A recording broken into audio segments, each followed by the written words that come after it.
Tumaas ang emosyon sa pila ng mga mag-walk-in para sa benteng bigas sa tapat ng Bureau of Animal Industry ng Department of Agriculture sa Quezon City kanina.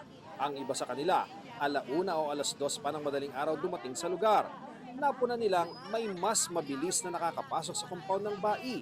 Sila pala, yung mga may online appointment.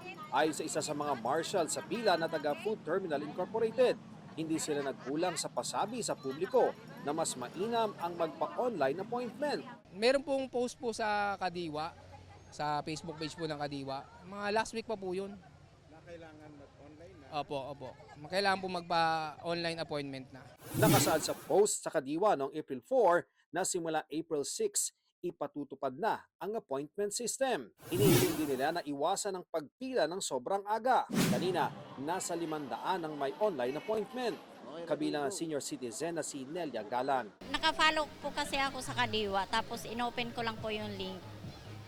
Kaya ganun po. Malaking tulong. Kung hindi ito nakakatulong, hindi dagsa ang tao sa kamahalan ng bigas ngayon. Pero para mapagbigyan na rin ang ibang nasa pila, 500 tao ang pinayagan kahit walk-in. Isa sa kanila, ang 72 anyo sa si Mila Bailes na alauna ng madaling araw pumila. Wala naman po kaming magagawa dahil napakamahal ng bigas. Kaya nagtsatsaga na lang kami. Para sa aming may edad na, napakahirap talaga yon. Katulad ko, may mga sakit ako. Napipilitan ako dahil siyempre kailangan dahil napakamahal ng bigas. Bukod sa mga may online appointment at mga pinayagang mag-walk-in, may ilan pang hindi na pagbilhan kanina pero inilista sila para payagang makabili bukas. Sabi ng Department of Agriculture, nasa 1,000 slot ang pwedeng makabili ng murang bigas sa bawat araw sa outlet ng benteng bigas sa bai.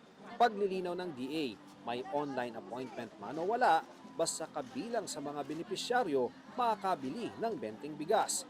Pero mas mainam kung may appointment. Pwede parehas. Pwede silang pumila, pero wag na silang pumila nung gabi.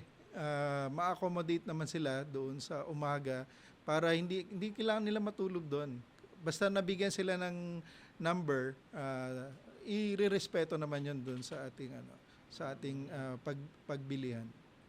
Ang benteng bigas nakalaan sa mga benepisyaryo ng 4Ps, PWDs, senior citizens, solo parents, magsasaka, mangingisda at PUV drivers.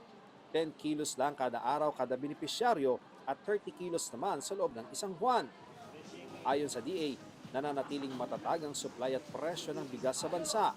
Ang regular milled rice nasa 35 to 45 pesos kada kilo.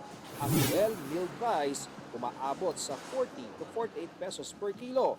At ang premium rice nasa 50 to 60 pesos per kilo.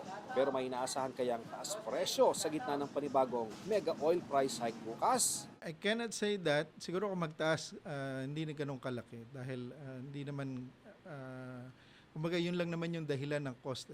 Yung ating nabibili ngayon.